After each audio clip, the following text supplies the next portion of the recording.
Assalamualaikum warahmatullahi wabarakatuh. Bismillahirrahmanirrahim. Alhamdulillahirabbil alamin. Wassalatu wassalamu ala asyrafil anbiya'i wal mursalin wa ala alihi wa ashabihi ajma'in. Rabbana iftah bainana wa baina qaumina bil haqq wa anta khairul fatihin. Subhanaka la ilma lana illa ma 'allamtana innaka antal alimul hakim wa la haula wa la quwwata illa billahil aliyyil azim. Amma ba'd.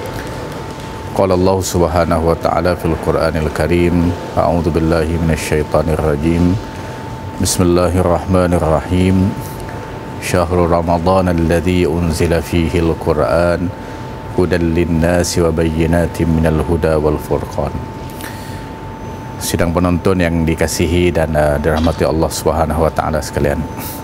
Alhamdulillah, marilah sama-sama kita memanjatkan kesyukuran kita kepada Allah Subhanahu wa taala yang sentiasa menghulurkan kepada kita limpahan nikmat dan kurniaannya.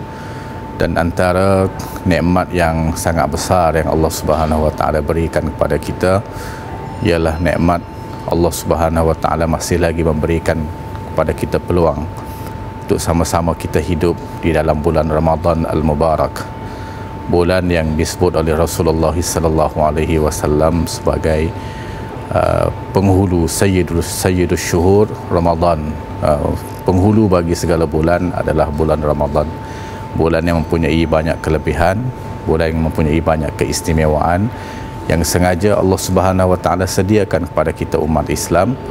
Dan yang paling penting, kita mesti menggunakan kesempatan ini untuk sama-sama kita mengisi dan memenuhkan Ramadan dengan aktiviti-aktiviti yang baik, supaya kesempatan Ramadan ini tidak berlalu dengan sia-sia, dan insya-Allah kita akan keluar daripada bulan Ramadan ini menjadi manusia yang lebih baik daripada hari semalam. Tuan-tuan dan puan-puan yang dikasihi dan dirahmati Allah Subhanahu wa taala sekalian, saya sifatkan bulan Ramadan ini seumpama bulan untuk kita berlatih ataupun mendidik diri kita menjadi manusia yang dikehendaki oleh Allah Subhanahu wa taala, manusia yang disifatkan oleh Allah dalam satu ayat, innallaha ashtara minal mu'minina anfusahum wa amwalahum bi anna lahumul jannah. Sesungguhnya Allah Subhanahu wa taala sanggup untuk membeli jiwa dan diri orang yang beriman itu, dan harganya adalah syurga. Bagaimana kita ingin menjadikan diri kita sebagai manusia yang sangat mahal di sisi Allah Subhanahu wa taala. Memang kita adalah makhluk yang terpilih yang Allah Subhanahu wa taala sengaja melebihkan kita daripada makhluk-makhluk yang lain. Tetapi kita juga kena ingat bahawa kita tidak hanya boleh berpada dengan menjadi manusia yang biasa, yang walaupun ia adalah makhluk yang sangat istimewa, tetapi pada ketika yang lain dia juga boleh menjadi makhluk yang paling hina di sisi Allah Subhanahu wa taala jika ianya tidak mengikut kehendak Allah Subhanahu wa taala. Jadi bagaimana kita ingin mengekalkan pilihan Allah taala ini, dan bagaimana kita ingin meningkatkan prestasi diri kita menjadi manusia yang lebih mahal, sehingga Allah Subhanahu wa taala sanggup membeli kita dengan syurganya. Dan tentunya syurga Allah Subhanahu wa taala adalah sesuatu yang sangat bernilai, yang sangat mahal, yang tidak boleh kita letakkan berapakah harga dengan wang ringgit yang ada di dunia ini.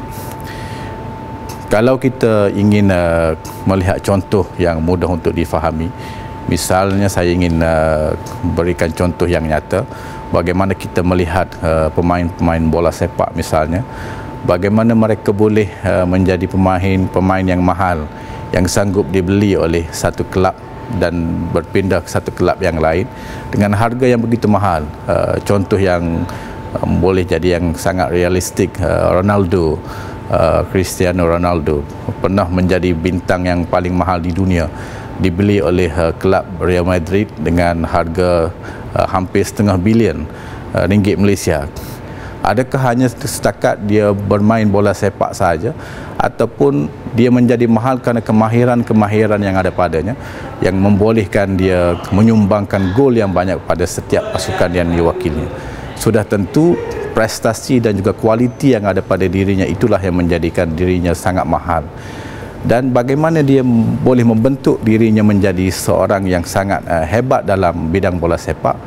Sudah tentu perkara yang tidak boleh kita nafikan ialah dengan latihan-latihan yang sangat keras, latihan-latihan yang sangat banyak, dan juga disiplin yang mesti diikuti dalam latihan-latihan itu sehingga menjadikannya seorang pemain bola sepak yang hebat. Satu contoh lagi, saya pernah membaca misalnya biodata juga pemain bola sepak David Beckham.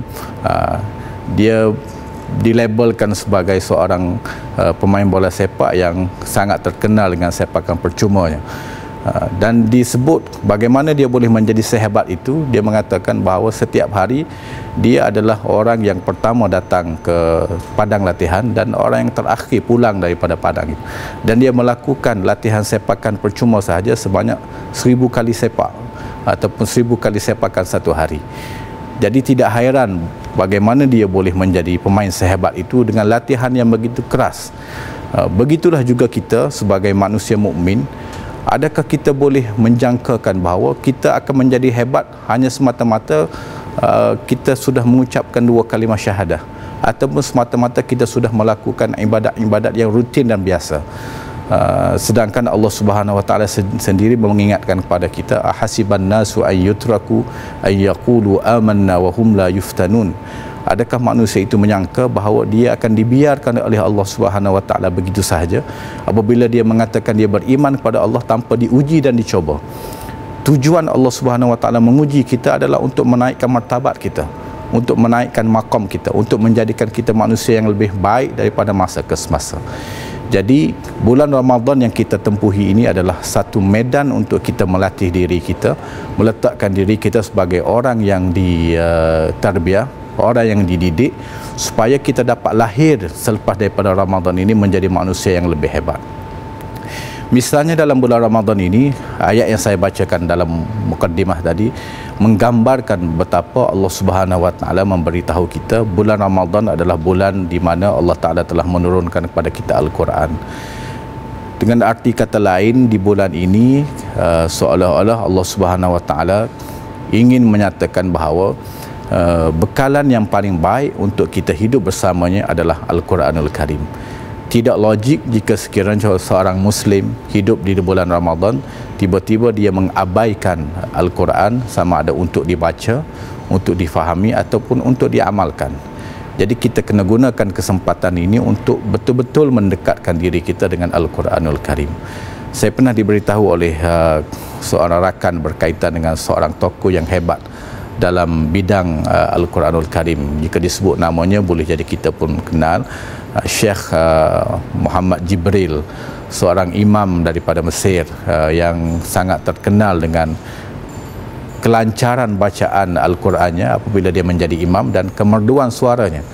Apabila ditanyakan tips apakah yang telah digunakan oleh Tuan Syekh ataupun Tuan Imam ini dalam melancarkan bacaan Al-Qurannya sehingga seolah-olah tidak ada sakatan ataupun tidak pernah dia hilang daripada tumpuan dan tidak pernah dia tidak ingat dalam bacaan dalam solatnya. Lalu Syekh Jibril ini mengatakan bahawa saya tidak ada petua apa-apa, cuma saya ingin mengatakan saya sudah menghabiskan 1000 kali bacaan Al-Quranul Karim semasa ditanya itu. Maknanya kalau Al-Quran itu sudah dibaca sebanyak 1000 kali khatam, bagaimana kita boleh gambarkan ianya masih lagi tidak masuk ke dalam hati dan jiwa seseorang yang membaca.